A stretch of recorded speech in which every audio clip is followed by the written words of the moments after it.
Good evening.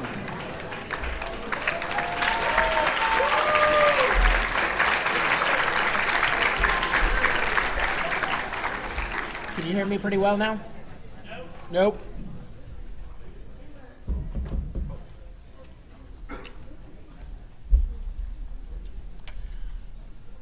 I want to thank you all for coming to the 29th running of the Cross-Examination Debate Association's National Tournament.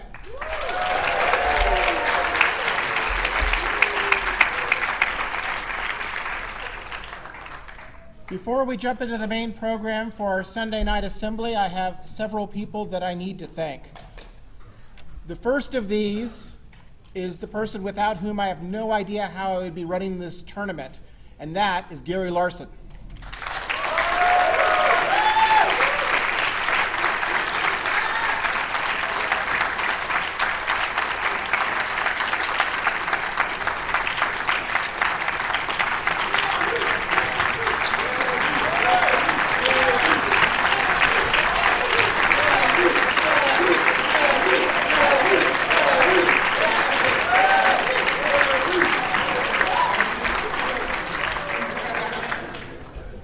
Every year when you run CEDA Nationals, you have several challenges to tackle, and people like it and still get the pairings out on time and still do everything absolutely the right way. And Gary is brilliant whenever you come up with, here's what I want to do, or here's how we want to deal with the new CEDA amendment or whatever, trying to talk you through the nuance of it, figure out how to write the algorithm, and let the computer do its work. Gary is absolutely awesome. Several other people from the tab room.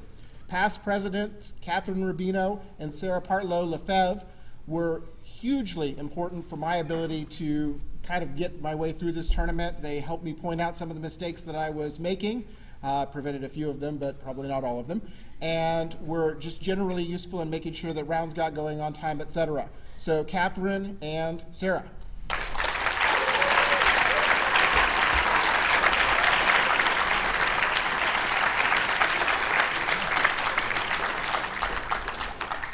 Joe Patrice has been a figure in the CEDA tab room for I'm not exactly sure how long, and I think part of the reason is because whenever something needs to be done, he's right on the scene, thinking it through, making the right decision, and handling it in a low-key and respectful way. Thank you, Joe.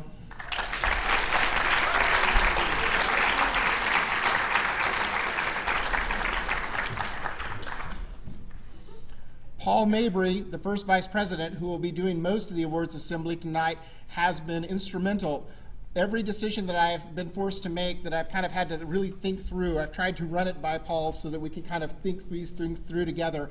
And I don't know that there's ever been a first vice president as supportive and helpful as Paul has been during the year. I swear about every 5 days he'll pop up on GChat kind of asking me how X or Y or Z is going, and eventually getting around to the, can I help you with this, can I help you with that? There are several tasks that sometimes CEDA presidents have done where he has helped me pick up some of the slack on that this year, and I just appreciate so much his contributions.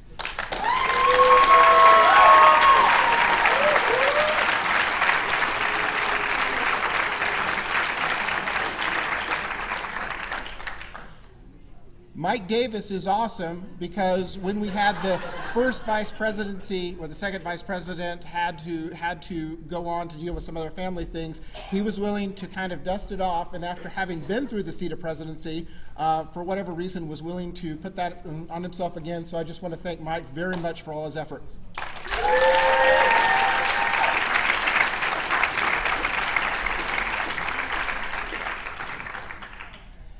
And Gabe Morello did an excellent job. This is his first year in the tab room as the second vice president-elect. He managed the building of Sycamore, which was a really confusing, confounded mess. That was the building that ran, I thought, more efficiently than one could reasonably expect, given how hard it is even to find the place. And on top of that, he was constantly in the tab room, helping us solve problems, making useful suggestions. Thank you very much, Gabe.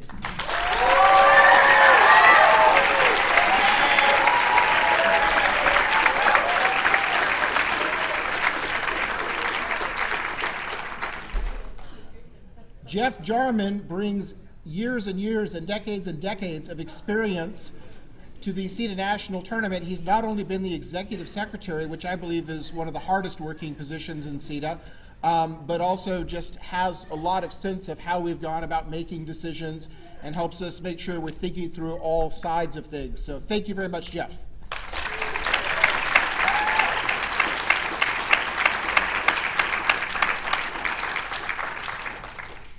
ML Sandoz makes sure that everything happens because sometimes the bills have to be paid, and ML keeps us within budget. She helps us figure out everything that we ought to be spending money on and maybe the things we shouldn't be spending money on. And I'll just say that the process of dealing with the finances of the CEDA tournament takes several days' work.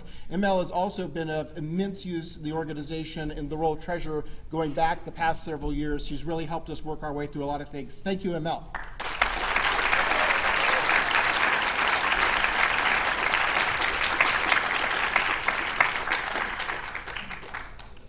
A special thank you also to the CDSH who had a little bit of time on their hands today, so we found something for them to do. That would be Lindsay, Gabe, Anjali, Sarah Lundeen, and Sherry Hall. Thank you.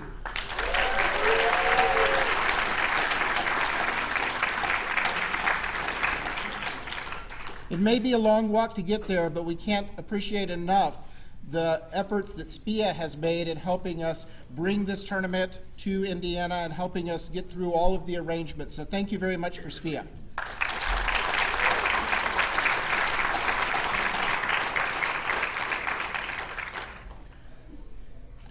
And speaking of Indiana University, I'll try and say it right this time, we really owe the greatest debt of gratitude to somebody who, having already made the commitment to host the National Debate Tournament, recognized that there was a need in the community because we didn't have a CEDA coach or a CEDA host, and then stepped up with an additional proposal to give us back-to-back tournaments in the same area with excellent facilities. Brian has really worked very hard over the course of the weekend. He is up really late every night. He is here much earlier than you all every morning. He is solving problems constantly, and let's hear it for Brian DeLong.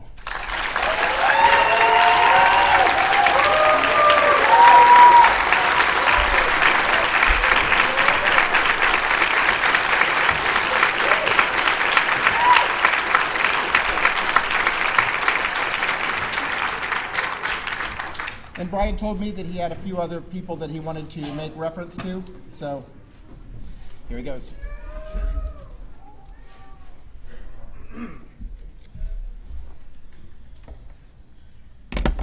I certainly can't take all the credit. At best, I'm just kind of a lackey that gets rooms and other things like that. It doesn't, I don't know if you all noticed this or not, but the vast majority of our team is comprised by first-year debaters and 2 sophomores. These include Joe Galtbreath, Ari Hoffman, Morgan Murphy, Kagan Ferguson, Joey Peculis, and Ben Schmale. A massive, if you can give them an applause for the effort that they put together.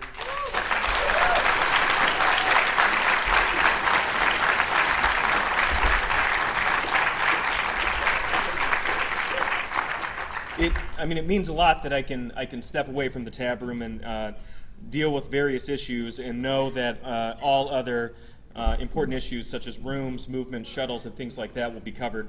I have several graduate students that I would also like to recognize. Adam Abelkop, who's a PhD student in the School of Public and Environmental Affairs, Katie Frederick, MPA student in SPIA, Henry Fields, MPA student, SPIA, Caitlin Reynolds, who is a PhD student in American Studies, and Blake Hallinan in Communication and Culture as a master's student. Each one of these individuals are highly underpaid, some of them not paid at all, and largely donating much of their time and their weekends. And it shows a lot of the debt that they have to the community and debate and what they want to give back to you all and make sure that you have a good time. So please recognize them as well.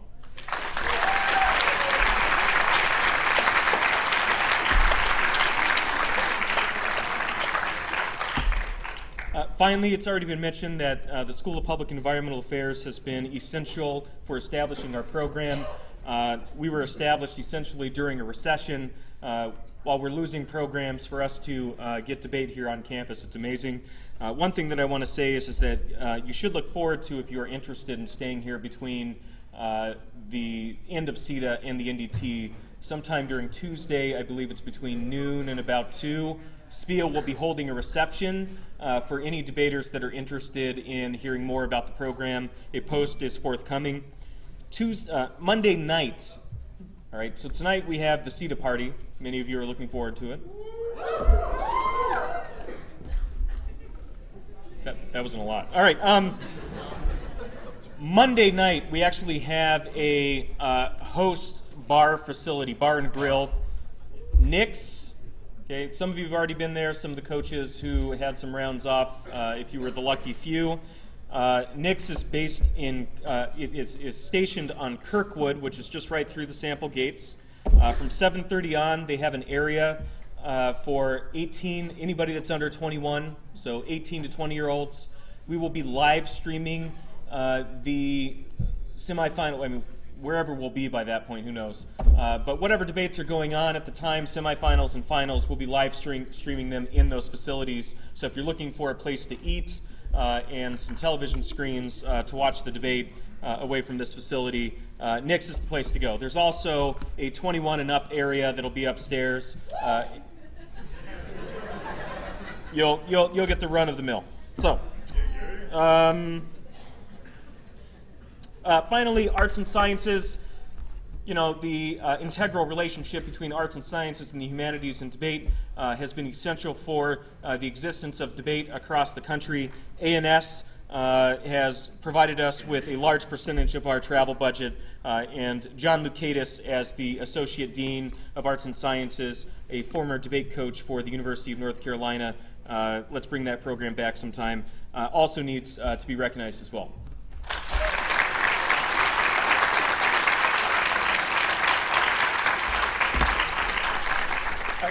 Just a few more reminders. There will be a cash bar tonight at the party. The party will be in the bowling alley. There are pool tables. We will be setting up the karaoke machine in there as well immediately following this. We need a dance floor. Say the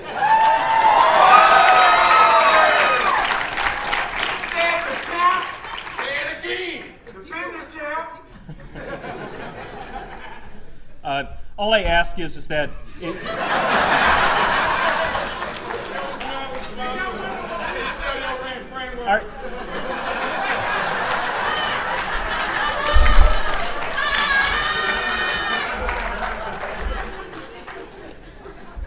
that was my symbolic interpretation of the question.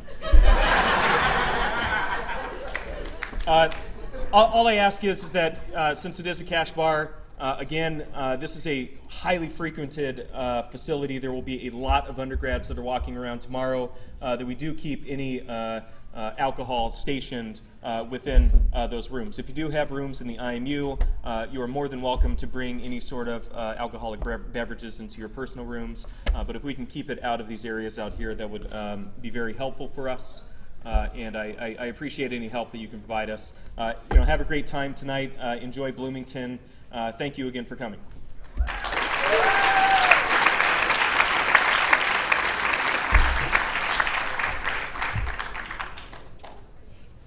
A couple of other logistical announcements.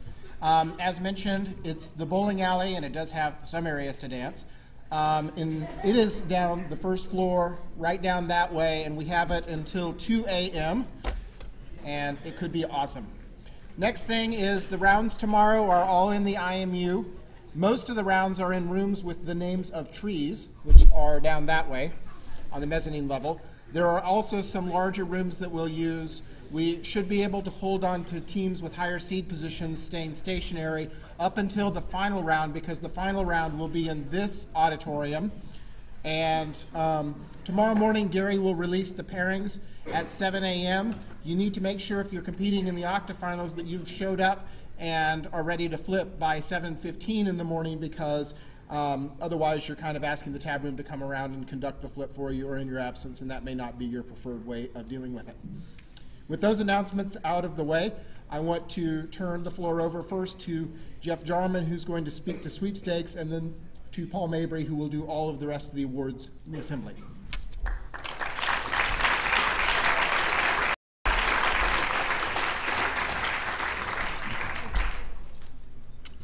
Okay, I know that most people really want to get to the individual awards, so I won't take too much time with this, but the awards I want to give are for the points that have been earned over a course of the season that recognize each of the programs. For the first time in about 12 years, all of the teams in the top 10 will remain in the top 10, but we cannot give very many of those awards out tonight because OU can earn so many points tomorrow. We cannot give awards to first, second, or third.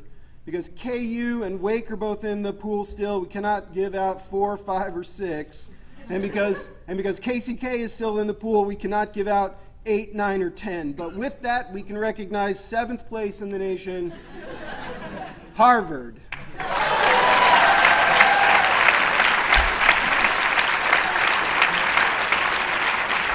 Okay.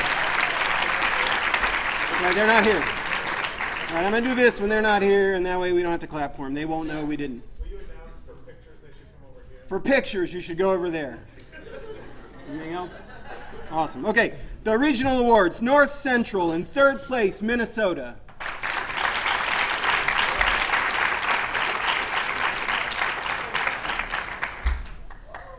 Second place, Augustana.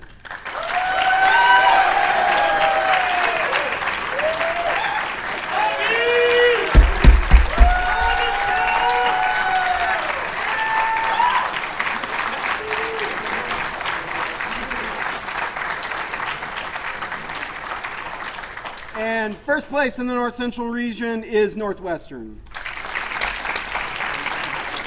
Yeah, they're not here. They're not here. All right, no reason to clap. Come on. All right. In the Pacific, 3rd place, Cal Berkeley. Second place. Clap for them. They're here. CSU Fullerton.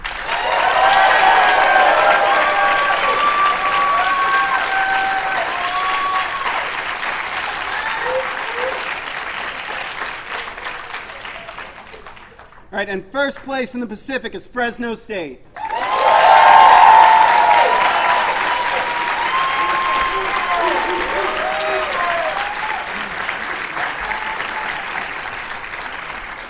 All right, in the South Central region, 3rd place, University of Houston.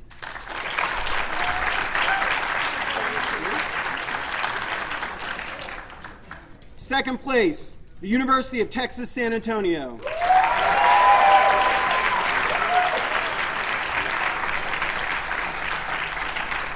And first place in the South Central region is the University of Texas.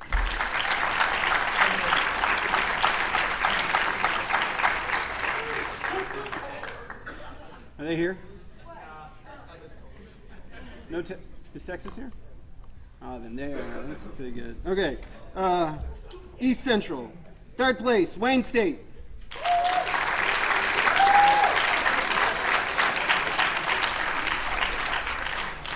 Second place, Michigan State. And first place in the East Central region is the University of Michigan.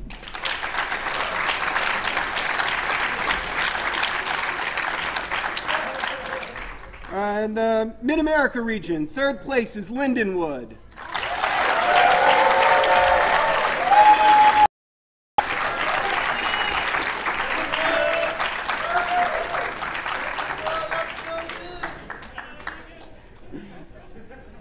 Second place is Johnson County Community College.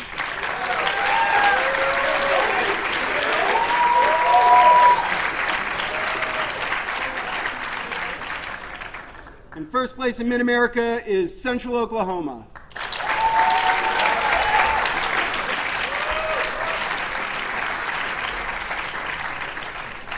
Right, in the Mid-Atlantic, we cannot give first and second because Towson is still in it, so it'll be Georgetown or Towson for first and second, and 3rd place in the Mid-Atlantic goes to Mary Washington.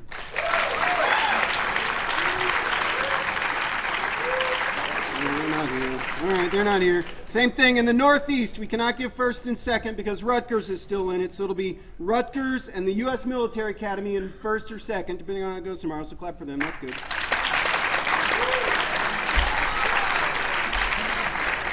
Third place in the Northeast is Boston College. In the Southeast region, third place is Emory. Second place is Miami, Florida. They're not here either. All right, first place, they're here. Big round of applause. First place in the Southeast is Vanderbilt.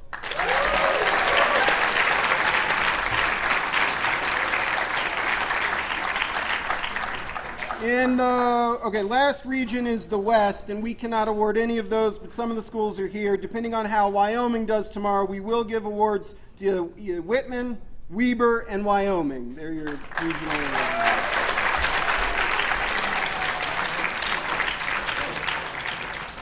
Okay, we have a couple other separate awards to mention. We also want to recognize the top community colleges competing over the course of the year, and I think we have awards for the top 5. Excellent. So in 5th place is Los Angeles City College.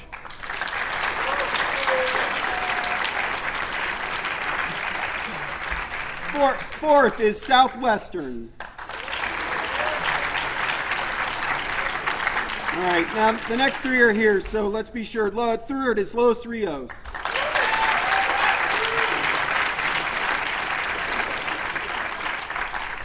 Second place is Johnson County Community College.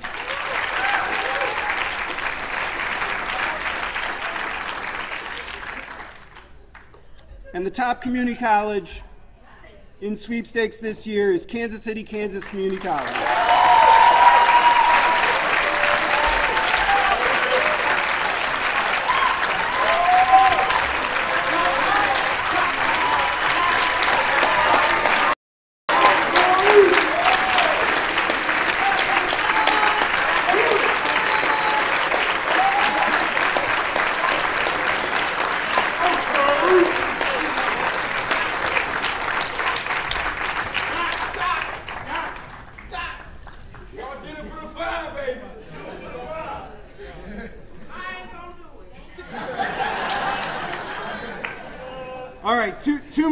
Two more awards. We give an award, the Newcomer Award. It's for programs that are emerging. That's a designation we use for those in the first 3 years. And it's for a program in its first 3 years who's not yet won this award. And this year, and with the most points this year, that award goes to Lindenwood.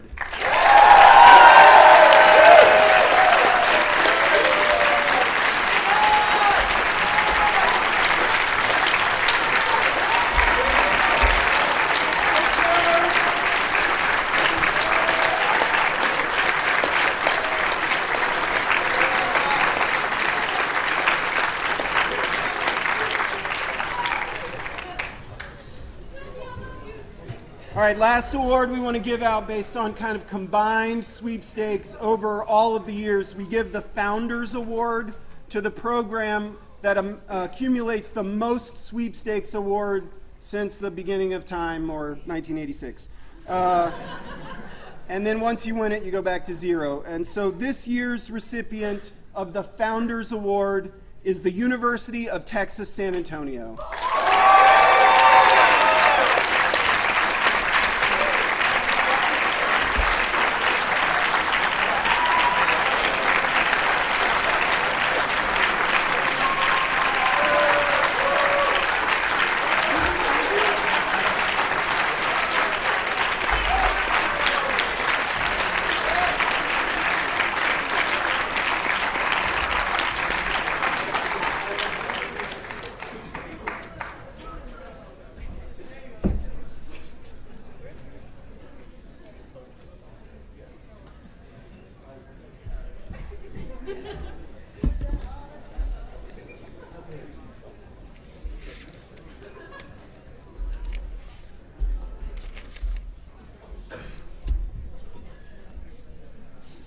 Okay, can everyone hear me okay?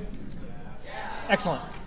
One other sort of award-related announcement. If you did not receive your awards from the opening night of the opening ceremony, please come up afterwards, and we have many of those behind the stage. I'm going to go through a number of awards. The first of which is not an award but recognition. This is for the final round panel at CEDA. These are people who are nominated or voted on by each of the regions. And if we could give them a round of applause, we'll recognize them again at the final round tomorrow evening. Representing the University of Wyoming, Michael Bausch.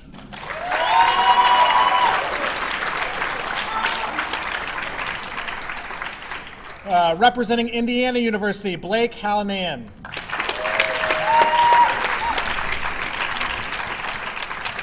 From Kansas State University, Ashley Denny.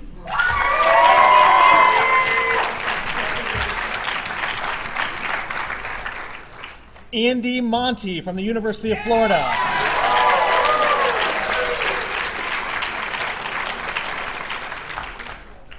Representing Western Connecticut State University, Willie Johnson.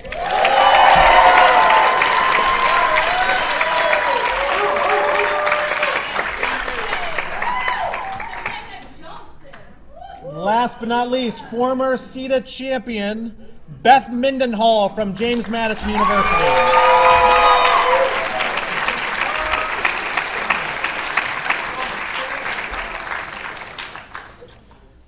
The next award we have is the Brownlee Award. The Brownlee Award is given annually to a forensic educator who demonstrates outstanding achievement in scholarship, education, and service to CEDA. The award is named in honor of longtime coach and founding CEDA member Don Brownlee. The ideal candidate demonstrates some element of all three factors: scholarship, education, and service to CEDA. Announcing this year's recipient of the Brownlee from the U.S. Military Academy, Catherine Rubino.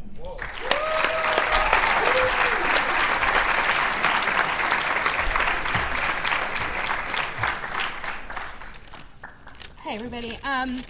Tonight it is my honor to present the Brownlee Award to my best friend, my cohort, my co-coach for 15 years, Joe Patrice. When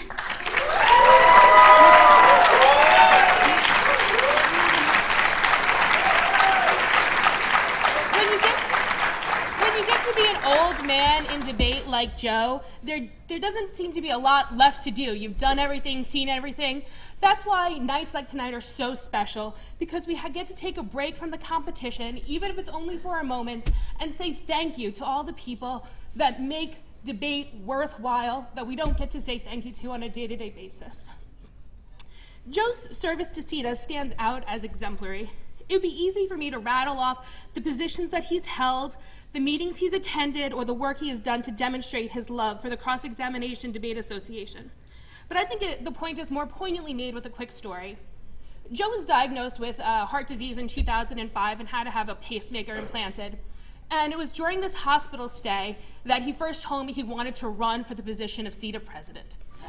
Now that might seem not quite your typical place to make that decision, but it was in the middle of that health scare that Joe realized how important debate was to him and why service to CEDA was so important. And as a quick postscript to that, immediately after I got him discharged from the hospital, we drove 5 hours to the UMass tournament, and though he was still a little too weak to judge, by Sunday you could see him scurrying through the halls, running ballots all around. And those stories like this may make it seem obvious that Joe has dedicated his life to debate. It should also be noted he's done all of this work while actually holding down an entire separate career. Joe's graduated from a top 5 law school, not quite as good as the one that I went to, but a good law school nevertheless. Good law school nevertheless. He's also was a lawyer at a big, giant New York City law firm for too many years, and now makes his living as a legal journalist. And combining all the work that goes along with being a debate coach all at the same time. And even though that might seem a little bit ridiculous, Joe is the eternal optimist. If it can be done, it must be done, and he will do it. And so that's why it was an obvious decision when he wanted to continue both his legal career and his debate career.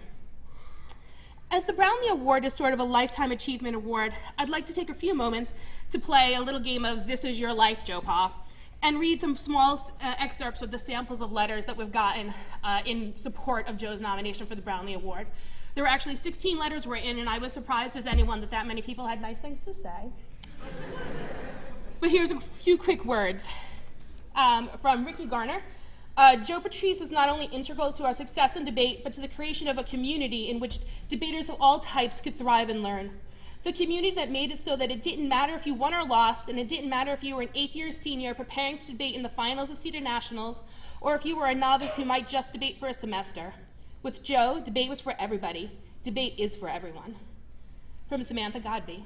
For as long as I can remember being in this activity, I remember Joe Patrice being one of the most prominent members. What really makes Joe an unbelievable asset to the community is him being able to mentor debaters that become coaches. My first year as a coach, Joe provided me with valuable insights, kindness, and respect. From First Lieutenant Colby Horowitz, Joe's greatest contribution was introducing me to the universe of critical literature. Before Joe arrived at West Point, my 2 favorite arguments were topicality and the Ice Age dissad. After 2 years of coaching from Joe, I was running almost exclusively critical arguments. As a cadet at West Point, where the students and faculty tend to be conservative, Joe opened my eyes to this postmodern philosophy and completely new ways of thinking about the world. This exposure to scholarship greatly enhanced my critical thinking skills and forced me to challenge my assumptions, and I'm still using what Joe taught me today. From Stephanie Kimmer D'Amico from University of Vermont. Joe was not my coach, but he was one of the most encouraging, intelligent, and inspiring mentors that I had in the activity. While I cannot pinpoint my first interaction with him, it was certainly one where he was judging me as a novice debater. As that first season ended, he'd made it quite an impact, and he was always at the top of my preps list because he cared about each and every student he judged.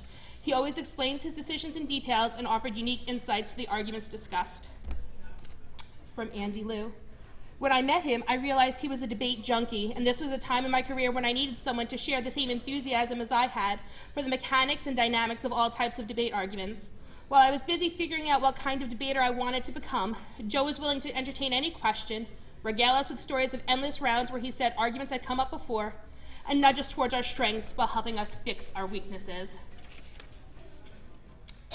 From Mitch Suleiman. After graduating from the United States Military Academy, I was commissioned as a 2nd lieutenant. I soon found myself a newly minted platoon leader responsible for the well-being of a platoon of 44 soldiers. The years of military training, the physical rigor, the academic foundation would not have been enough to prepare me for the challenges I faced. My Army debate experience, at the core, is what helped me become a leader and prepared me to lead soldiers into combat. I was able to use the impressions that Coach Joe Pa left me to better my soldiers. The concepts of several theoretical arguments enabled me to expand my soldiers' minds and their perceptions of the world. And finally, from one of our more lyrical former debaters, everyone knows that Joe is the Hunter S. Thompson of debate.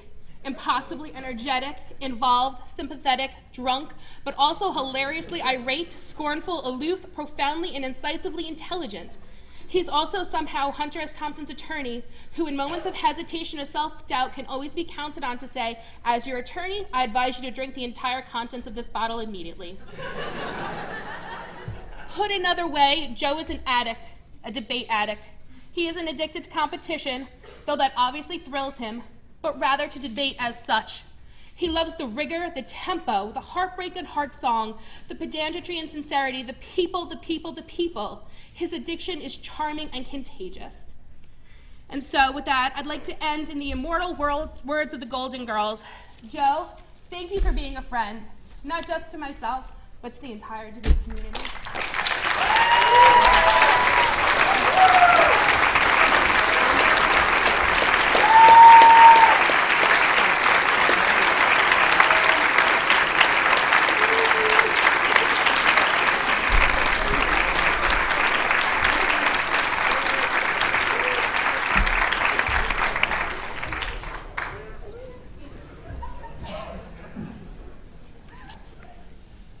Next up will be the presentation of the Galentine. The Galentine Award is the annual award named in honor of Rebecca Galentine. It's designed to recognize an outstanding female debate coach at CEDA, at CEDA. The ideal candidate can demonstrate service to programs and the organization, community building, and competitive success.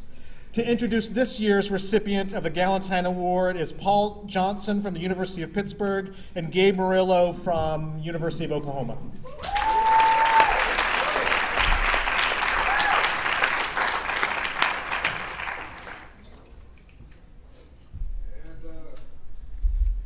Hello. I'm super excited to be helping give out this award tonight. I'm going to start, most actually of what we're going to say is taken directly from this coach's debaters. One of the award winner's debaters describes her as one of the most dedicated coaches that I've ever had the pleasure of learning from. After all of the hardships that we experienced towards the beginning of this year, I didn't think that we would have a team anymore. I didn't think that debate would feel like a place I could ever call home, but she made it an environment that I was excited to come to, a place where I felt like I could reach my intellectual potential. She is sometimes late, MIA, demolishing me in cross-ex, or taking time in the middle of her 2NR to of our practice debates to just laugh at my arguments as her response. But I love her and am truly grateful for all the countless phone calls, the money that's spent on bus tickets to practice, sometimes just for a couple hours. And I wanted to just thank her for everything that she has done and continues to do for us. She is an inspiration to us all, and I couldn't think of anyone who deserves this award more. We have a few other comments. Another debater says this coach is the definition of a phenomenal black woman. As a coach, she has pushed me not to just be the best intellect I can be, but the best person I can be, the best black woman I can be. When bad things happened to our team within the last year, many people did not stay by our side. She was that person who did. For a large portion of the year, our school wasn't even paying for her to work with us, and she still took on the full duty of a coach and a mentor. She's been such an inspiration to me as a black woman, and I think that she should be that for this entire community, because not only does she show her dedication to her students and their education, but she genuinely cares and wants this community to be an educational space that we can all grow and learn in. So thank you, Coach, for being the embodiment of black female excellence. I love you, and I'm so thankful to have gained not just a coach and a mentor, but a lifelong friend. Another of the candidates' debaters says that their favorite part of her coaching is her use of film to contextualize arguments. So it seems fitting now to invoke a central theme of one of my favorite films, Jenny Livingston's 1990 documentary, Paris is Burning. In the film, legendary drag queen Dorian Corey describes the houses of the ballroom community and LGBT subculture as gay families. I like to think that our team functions much like those queer houses, with my teammates and I as the lost queer youth of color, banded together by our trusted, respected, and formidable house mother. She is the mother of our house. In describing her adoration of her house mother, Angie Extravaganza, a daughter of the House of Extravaganza, the most publicly recognized house to emerge from the New York City underground ballroom scene, says, "I wouldn't trade her for any other mother." As a team, we owe much of our success and sanity to her. As a coach, she pushes us farther than even we thought we were capable of reaching. As a leader, she is fearless, inspiring us to never allow trepidation to hinder our pursuit of what we believe is right. While she is no Angie Extravaganza, she's definitely the best house mother around, and I wouldn't trade her for any other. I would just like to quickly say that I nominated this coach because she pushes me to be better in all aspects of my job. Her intensity inspires me to be a better coach, community member, thinker, and person, and I'm truly, truly glad that I was able to help give you this award tonight, Amber. I just wanted to say a few words as well. I had the privilege of working with Amber at the University of Pittsburgh for a few years as an assistant debate coach. And I have to say that what she's done is really, really impressive and amazing. Graduate school, as many of you might know, or one day will know if you're also a self-hating person like me or her, will find out is about a 60-hour-a-week job before you decide to coach debate.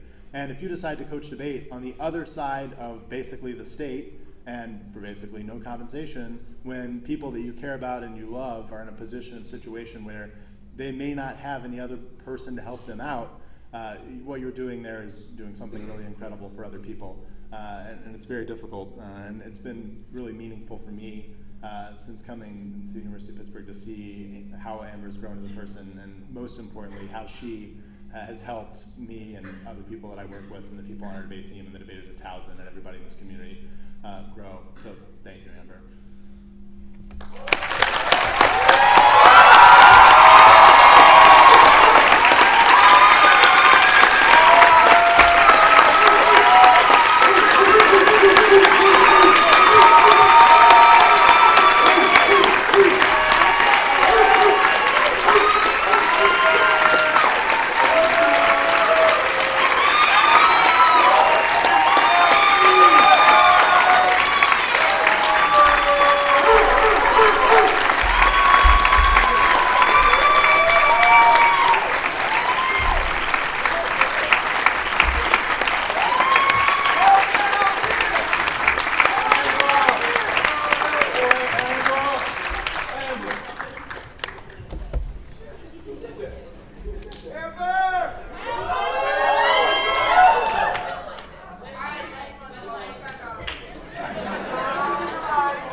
I have no idea what happened.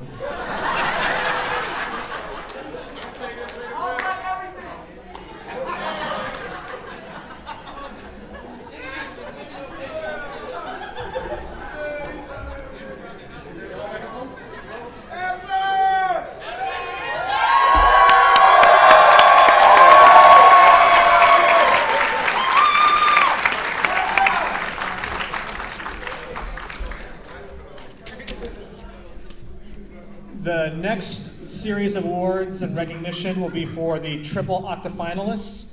And so as I announce each triple octafinalist, will you please come up to the front, receive your award. And these are being read in alphabetical order. From Binghamton, Brittany Blyle and Brandon Evans.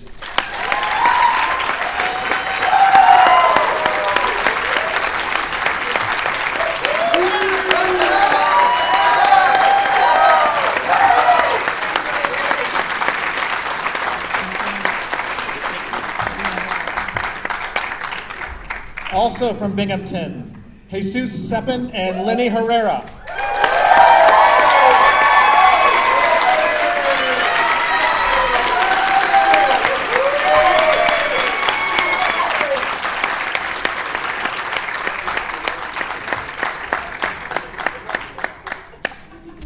From Dartmouth, Jackie Chen and Daniel Cruz.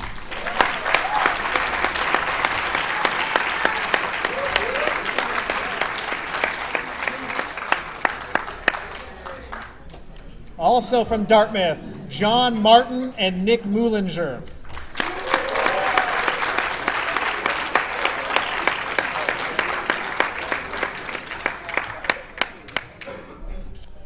From George, it's actually George, not James, George Mason University, Isaac Brown and D.M. Woodard.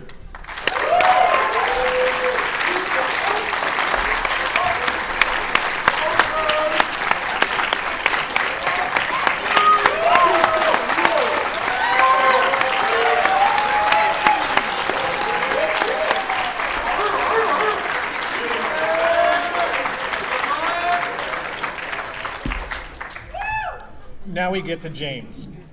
From James Madison University, Jacob Bosley and Samantha Perez.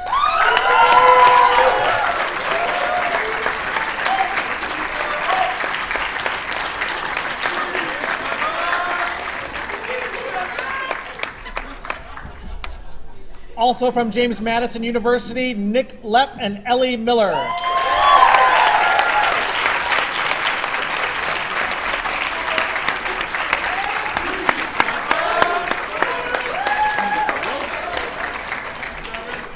You realize this is CEDA, right? Not the NDT? Mid-Atlantic! No? Okay. From the University of Kansas, Matt Bevins and Aaron Miller.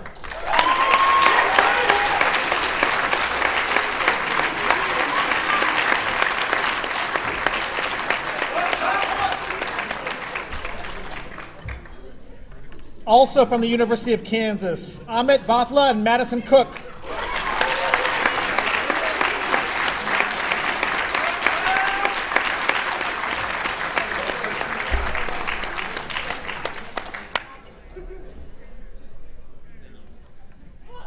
Also from the University of Kansas, Chris Carey and Sean Duff.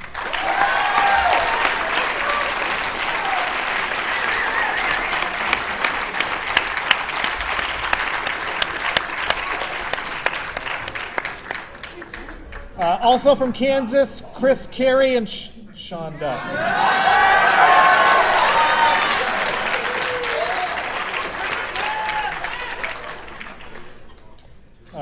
Also from Kansas, and this is not a repeat, Sierra Foreman and Hunter Go.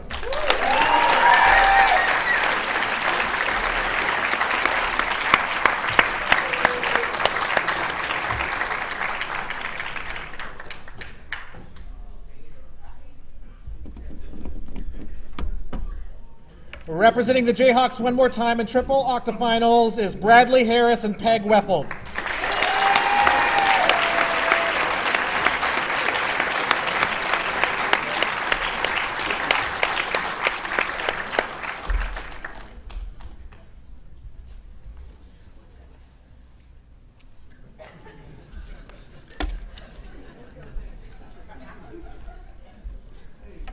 From Kansas State University, Sarah McMillan Beckman and June Ramirez.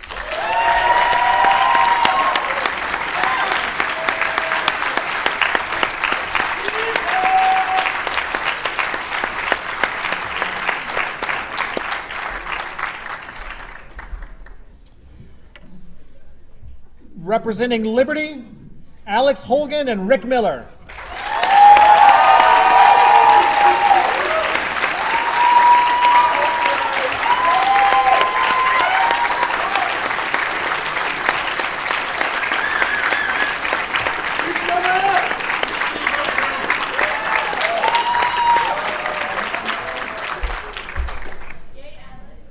From Los Rios, Manisha Piardincini and Joshua Robinson.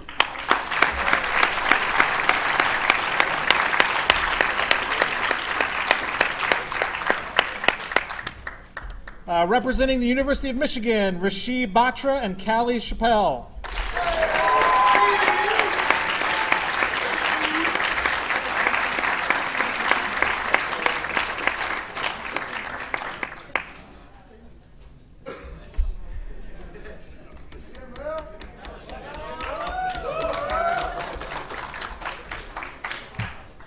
From the University of Northern Iowa, Abby Shue and Zach Simonson.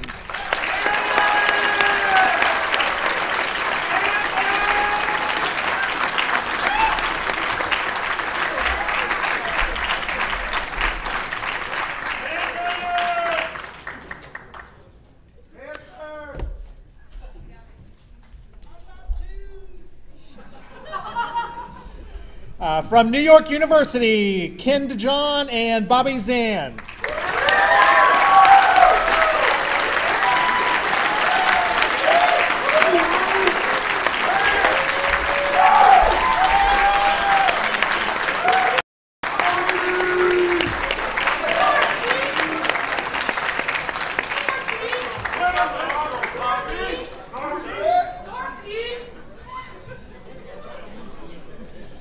From the University of Oklahoma, Christiana Baez and Daniel Schneider.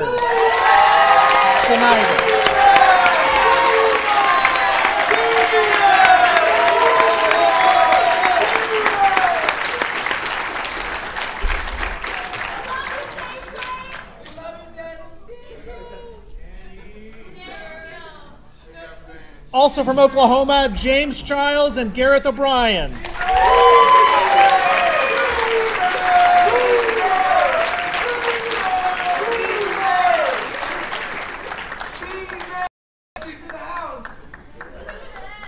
Representing Puget Sound is Austin Brittenham and CJ Carrillo.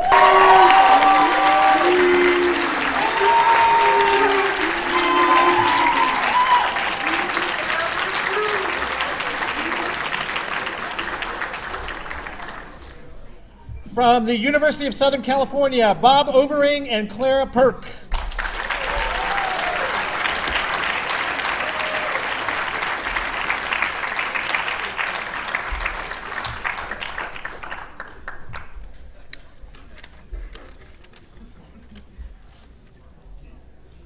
From Towson, Amina Begum and Sierra Underdew.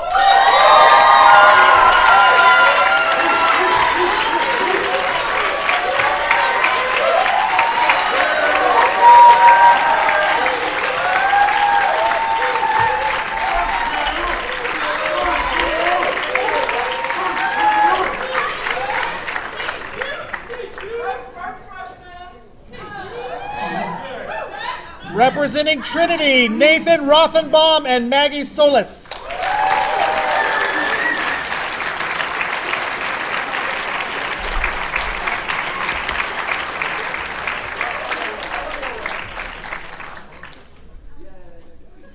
Yay. Go Trinity. From the University of Texas Dallas, Jacob Lair and Anthony Agblui.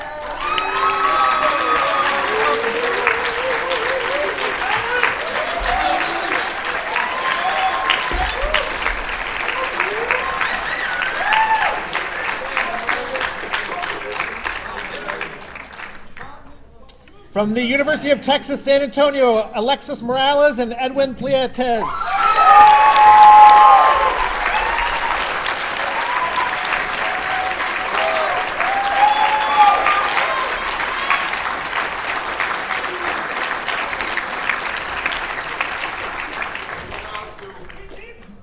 From Wake Forest University, Matt Cronin and Andrew Lopez.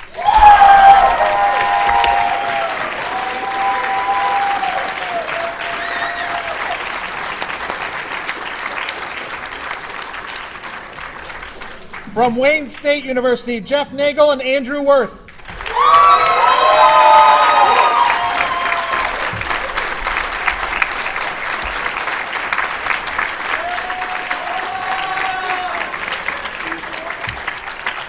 And from Whitman, Jonathan Barsky and Ben Menzies.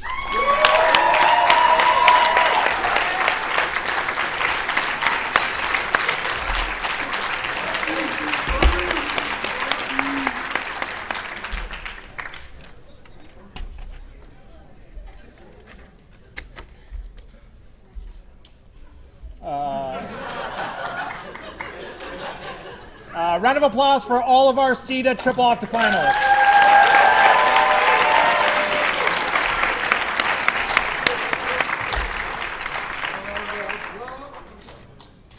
The next category of awards is recognizing and honoring our double octafinalists from this year's CEDA National Debate Tournament.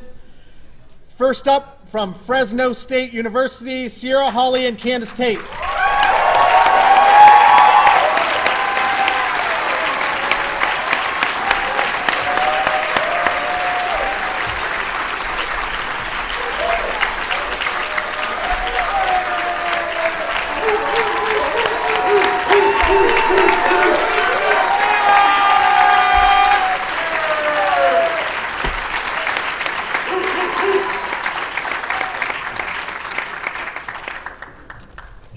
Next, representing Harvard, is Paul Banks and David Neustadt.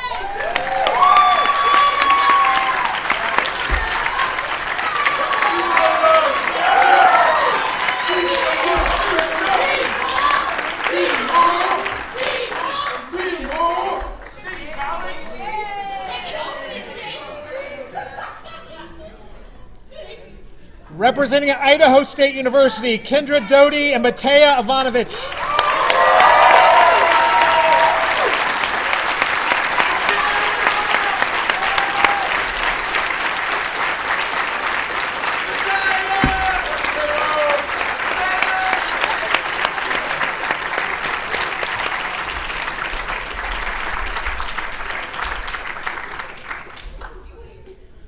Representing the University of Kansas is Jylisa Hampton and Henry Reed.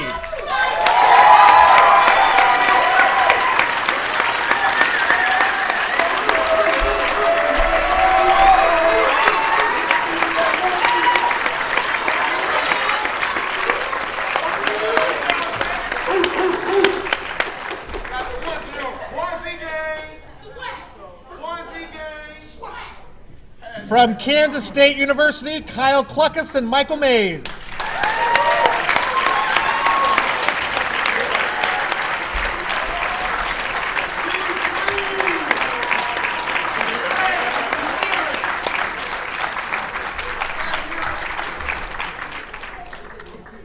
Representing Kansas City Community College, Katie Ford and Alex Glansman.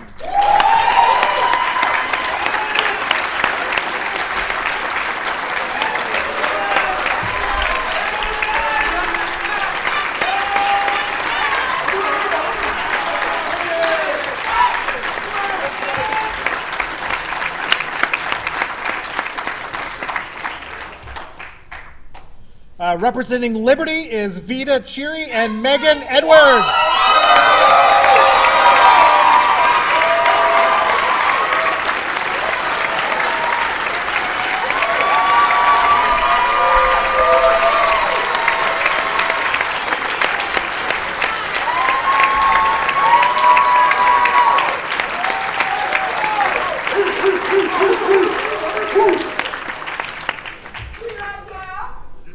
Representing the University of Michigan is Kevin Hearn and Joe Krakoff.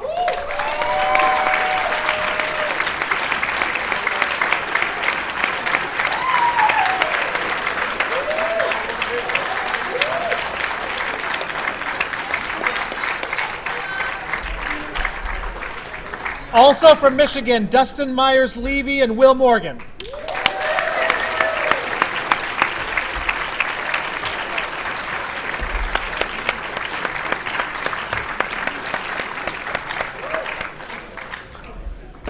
From the University of Missouri, Kansas City, Jide Ajaz, Corey Fisher.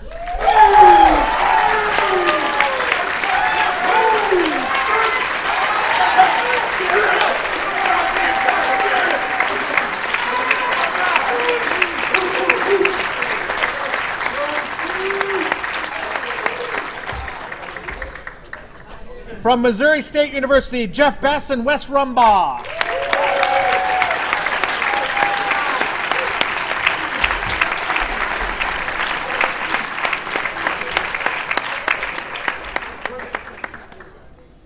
From the University of Oklahoma, Dominique Baker and Kane Cherry.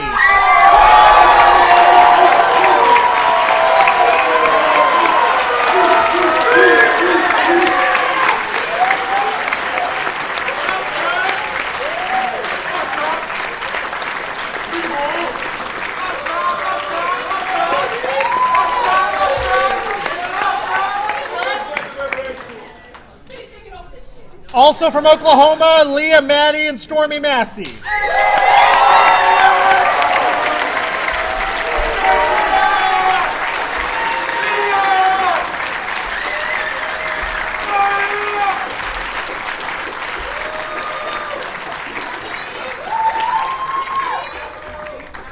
From Rutgers, Newark is Kevon Hayton and Hannah Stafford.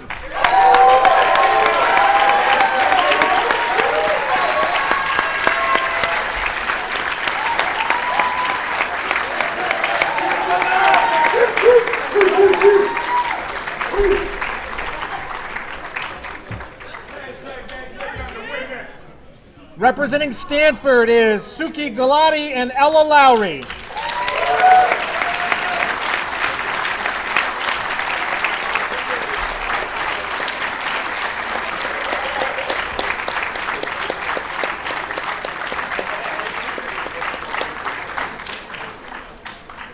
Representing the University of Texas is David Kilpatrick and Alex Stransky.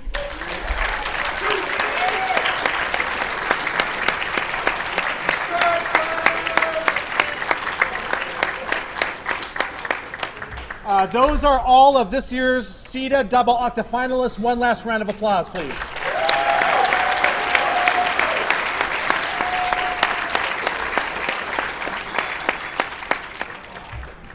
Next, we will honor and recognize with rounds of applause but no trophies all teams advancing to the octafinals or Sweet 16, CEDA's Monday morning. And I'm announcing these in order of their original seed. In the 40th seed, Wake Forest University, Corinne Sugino and Vale Villa.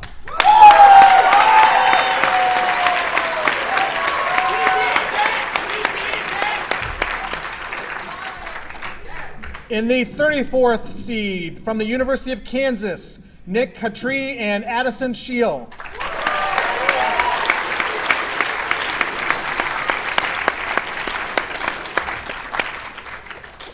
Advancing as the originally as the 25th seed, from the University of Oklahoma, Jesse Robbins and Jefferson Yahom.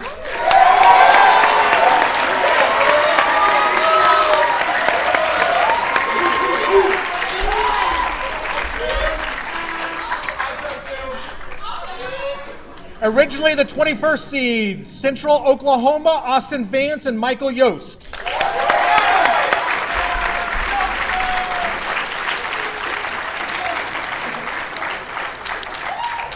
Originally the 20th seed, that's 20th, San Francisco State University, Irvine, Nancy Andarad, and Vito Perez.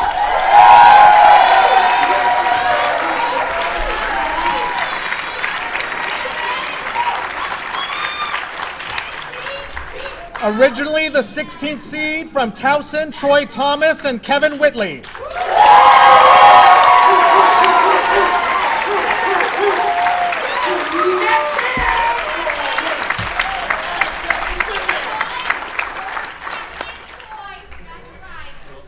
Originally the 15th seed, from the University of Kansas, Chris Burser and Melanie Campbell.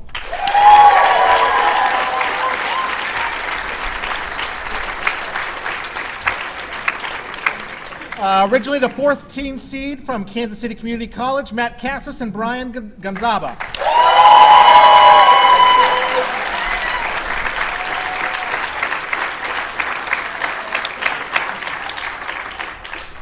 Originally the 11th seed from the University of Wyoming, Mary Markham and Amy Pauley.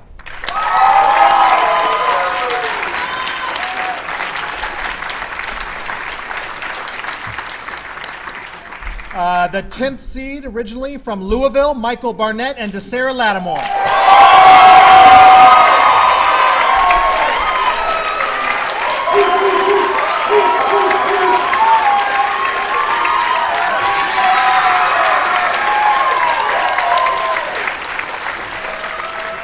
Representing the original 6th seed from West Georgia, Marquise Ard and Akeem Muhammad.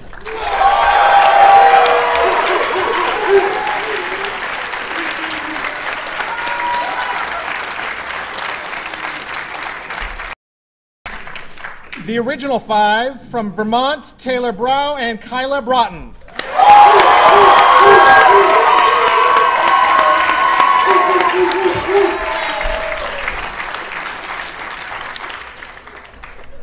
The original 4 from Rutgers, Christopher Randall and Elijah Smith.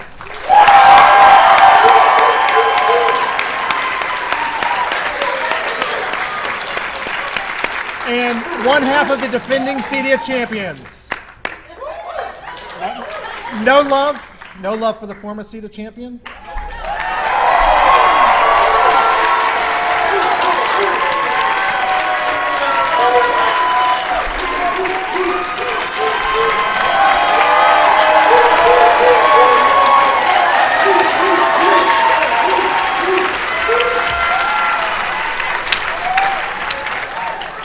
The original 3rd seed from the University of Oklahoma, Rashid Campbell and George Lee.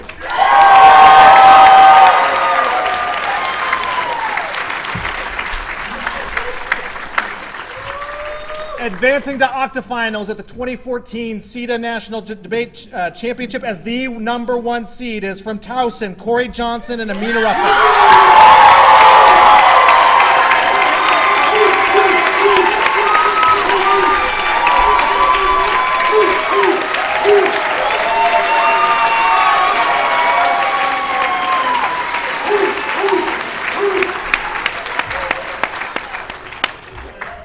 Before we end the evening on the Speaker Awards and the Baby Joe announcement, I'd like to invite our tournament host, director, and current president of CEDA, Eric Morris.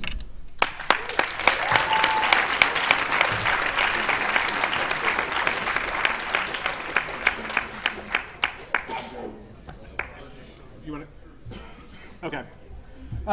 One of the things that is a tradition at CEDA is to honor and recognize all of the hard work that the president does in doing everything throughout the year, putting together this tournament, managing a tab, running a billion other things, while also having a successful CEDA for him and Missouri State University. This year, to honor and recognize Eric Morris for all his hard work, CEDA is making a donation of $100 to the Vince Binder UDL Scholarship Fund.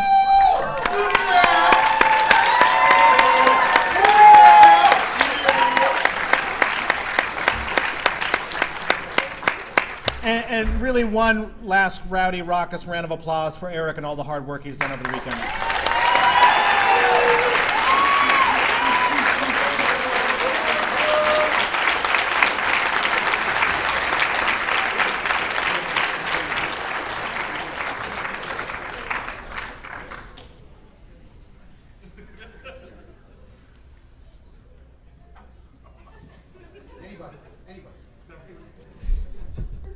Hi.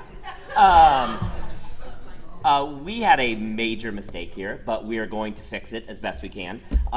Slipping through the cracks when we were collecting all the data is apparently nobody brought us up the novice results. But we do have awards for all of you. The problem is I'm not going to be able to name you by name because I don't have that in front of you, but I can go through the novice bracket and give you awards. So,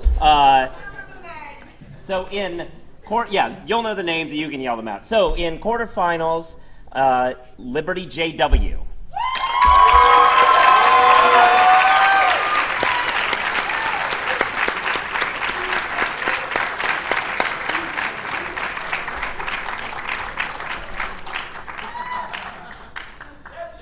Also, Louisville TW.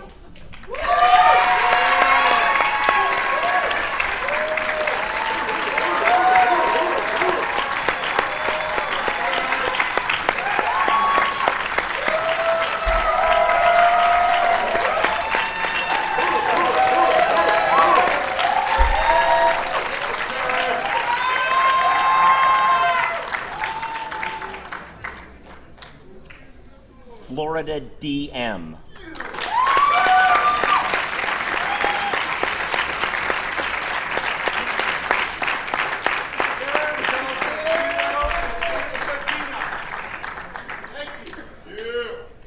And Augustana SV.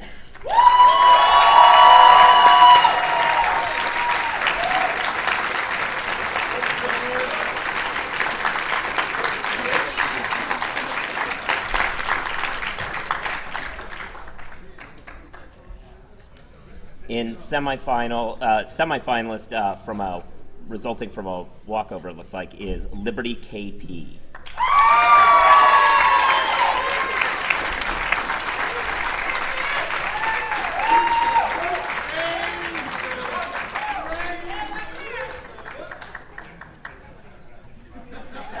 And can I get a spoiler? Who won the other debate? James Madison won it, so the other semifinalist, what? Is that right? Okay, so then the other semifinalist is Cornell KR.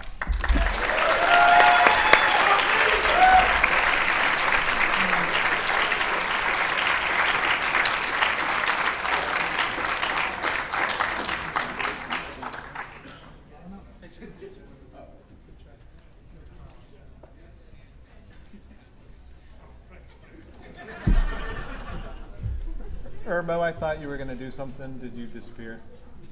Okay, and we will move on to the Speaker Awards. This year, as within all the years, we spill water up here. And then recognize the top 20 speakers at this year's CEDA National Debate Tournament. In 20th place, from Harvard, David Neustadt.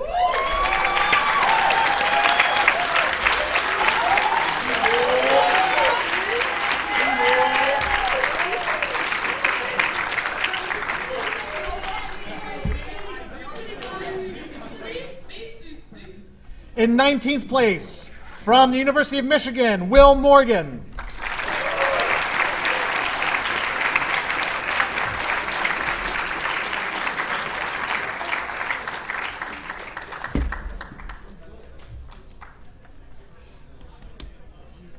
In 18th place, from West Georgia, Akeem Muhammad.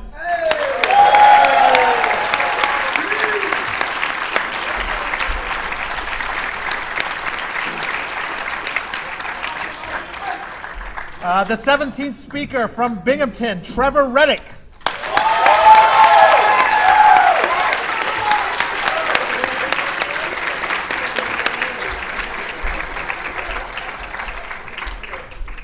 The 16th speaker from the University of Oklahoma, Kane Cherry.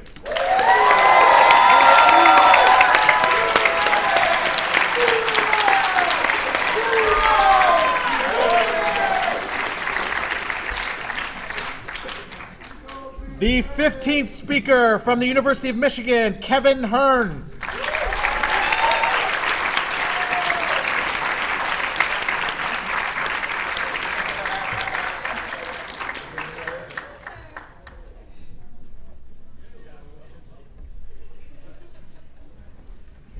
The 14th speaker from Missouri State University, Wes Rumbaugh.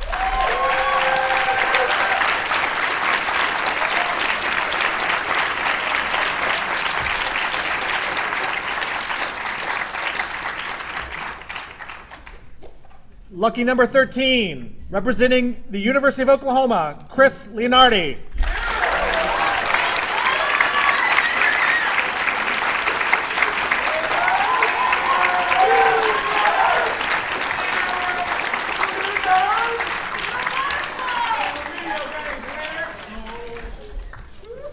The 12th speaker from Cal State Fullerton, Gabriela Gonzalez.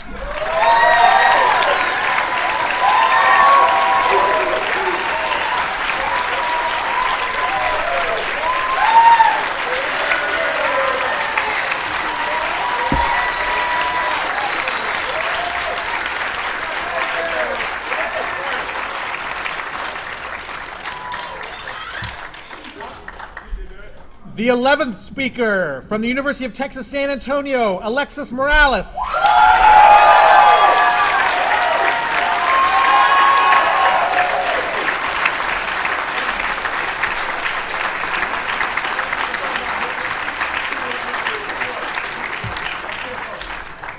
The top 10 speakers.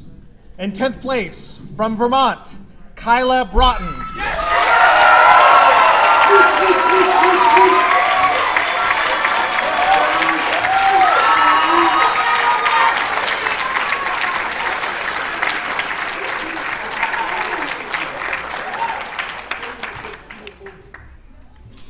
In 9th place, from Kansas City Community College, Katie Ford.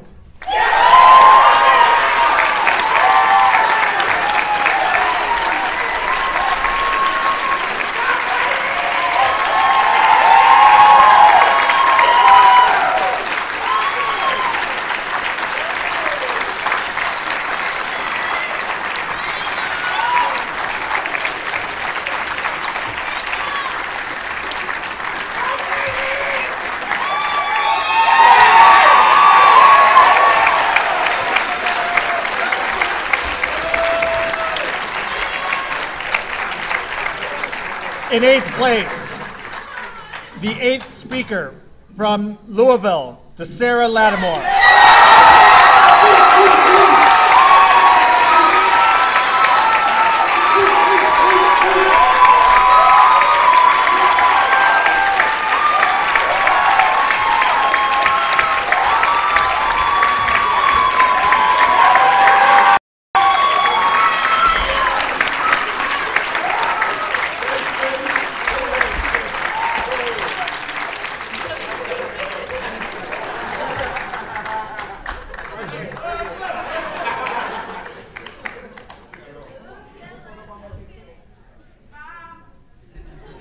The 7th speaker from West Georgia, Marquise Ard.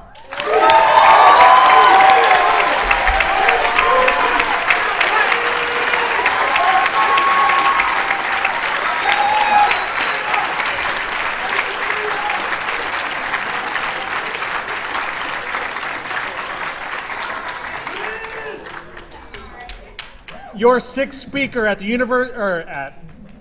at CEDA from the University of Oklahoma, George Lee.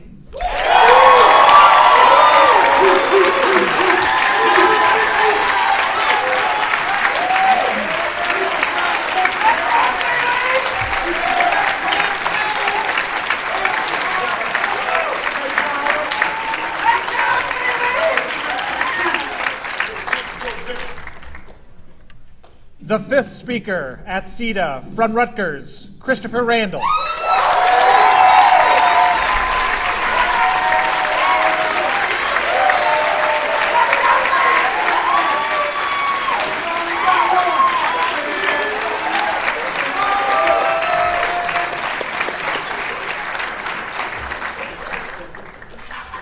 The 4th speaker from Towson, Corey Johnson.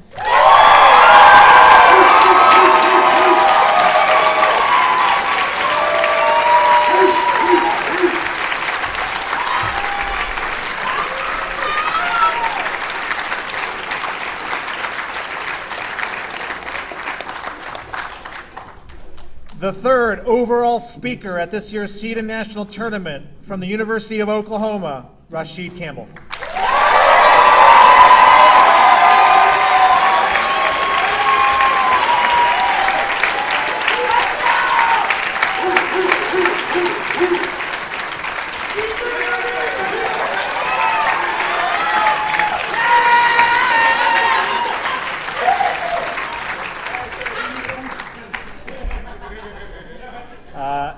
second speaker at this year's CEDA National Debate Tournament, from Towson, Amina Ruffin.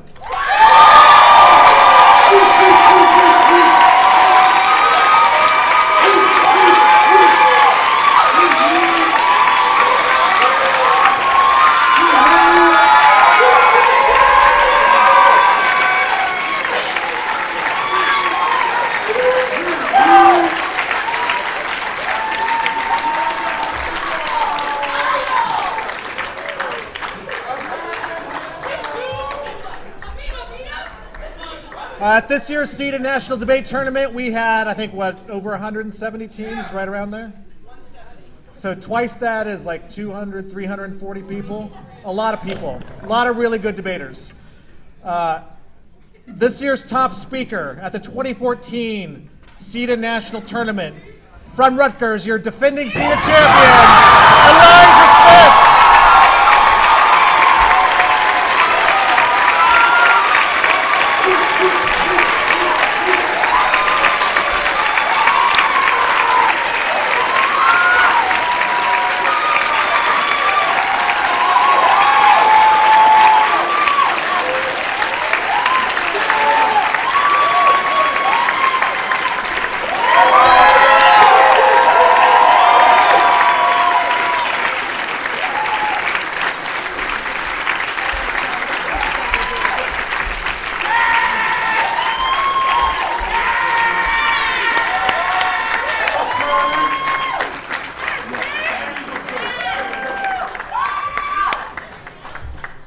The last award of the evening.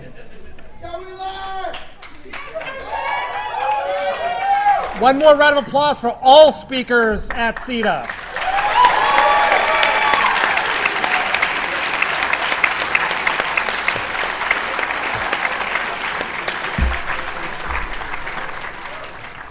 All speakers isn't actually the last award. The last award is the Baby Joe. The Brian Baby Joe Johnston Debater of the Year Award is the annual award named in honor of 1994 CEDA National Champion Brian Johnston and is designed to recognize an outstanding debater in CEDA. The ideal candidate demonstrates competitive success and a commitment to represent the highest values of our debate community. To recognize and honor the recipient of this year's Baby Joe, can we please have Kate Ortiz from Rutgers University up to the microphone.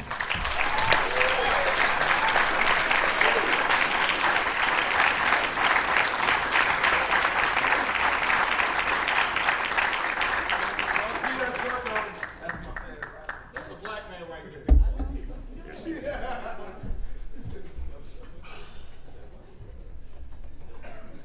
Whew.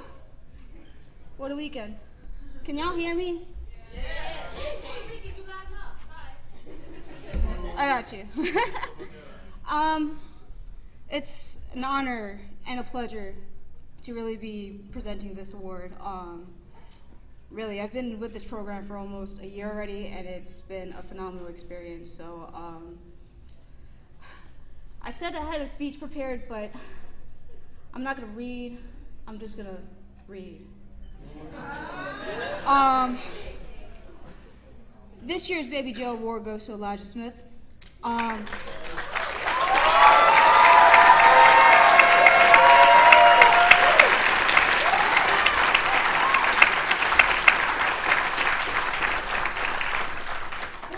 Now, I have to give a shout out to our director, Mr. Christopher Kozak, and our former director of the Jersey Urban Debate League, Mr. Kurt Shelton.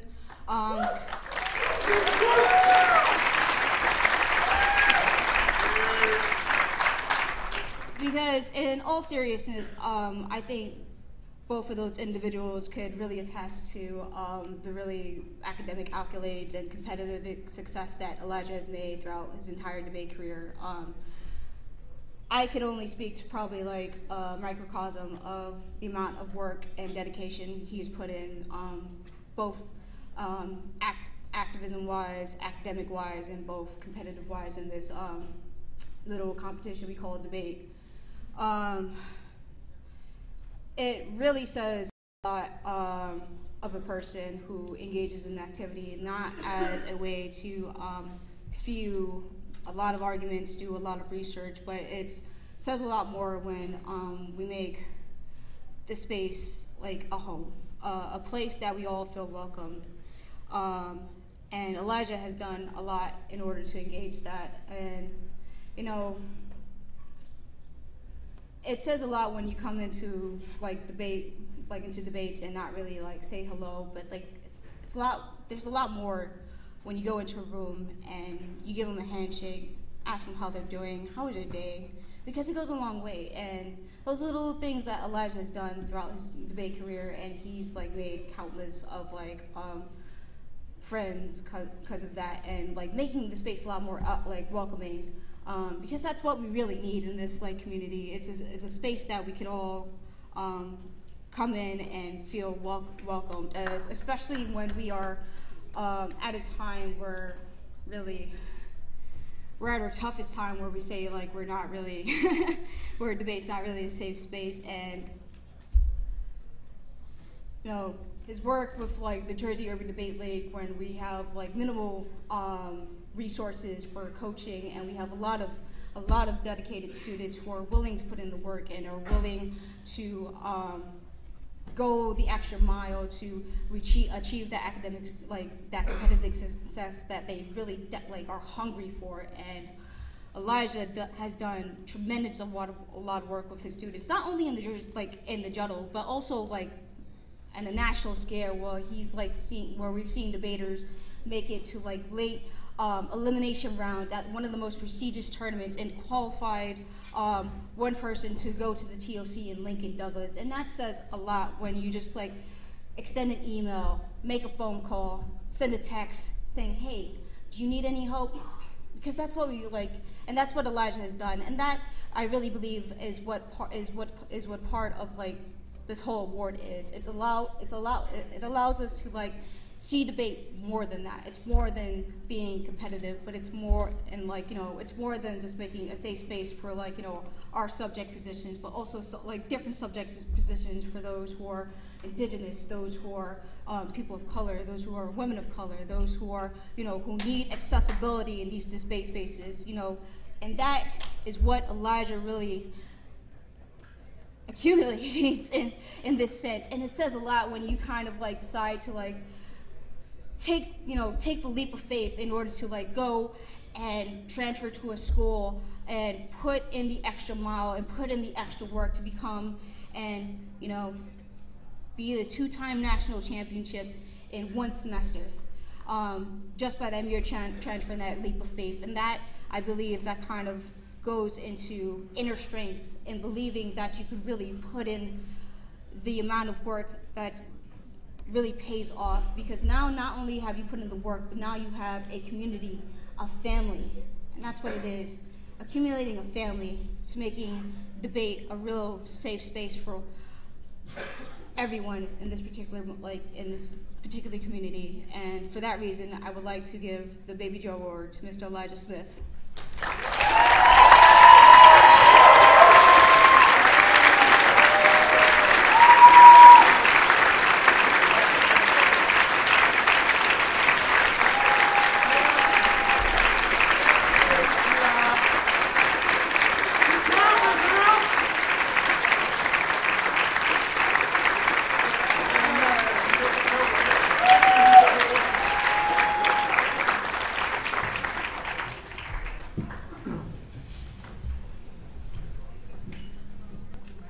All right, remember